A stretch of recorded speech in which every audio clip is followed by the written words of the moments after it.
अशा वातावरणामध्ये आजचा हा मंगल सोहळा संपन्न होत असताना रम्य अशा सायंकाळी निसर्गाच्या सानिध्यात बसलेले मंगल कार्यालय अर्थात कृष्ण पिंगाच्या पॅलेस आणि या पॅलेस मध्ये समस्त सांडवर पाटील परिवार आणि समस्त कर पाटील परिवाराच्या निमंत्रणाचा स्वीकार करून आपण वेळात वेळ काढून सर्व नातेवाईक सगळे सोयरे मित्रमंडळी गावातील ग्रामस्थ तालुक्यातून जिल्ह्यातून उपस्थित असणारे सर्व नेतेगण सर्वच मंडळी उपस्थित झालात आपलं आदरपूर्वक प्रथमतः स्वागत करतो। त्याचबरोबर खरं तर आजचा हा लग्न मुहूर्त 3.5 मुहूर्तातील एक मुहूर्त मानला जातो।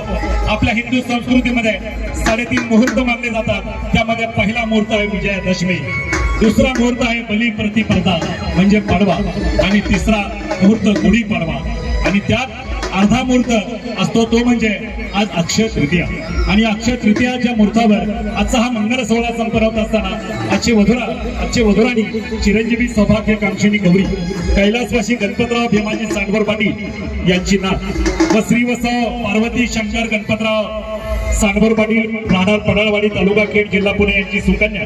त्याचबरोबर आजचे वरराज चिरंजीव प्रकाश श्री संभाजीराजे गणाजी कडपाटील यांचे नातू श्रीवत्सव बायडाबाई देवराबा संभाजीराजे कडपाटील राहणार खराबवाडी तालुका खेड जिल्हा पुणे यांचे वरराज चिरंजीव प्रकाश यांचा आज शुभविवाह आणि या विवाहाच्या निमित्ताने दोन्ही परिवारातील सर्व नातेवाईक सगळे सोयरे मित्रमंडळी आहात आपलं सर्वांचं आदरपूर्वक मनापासून हार्दिक स्वागत केलं जातं। धन्यवाद।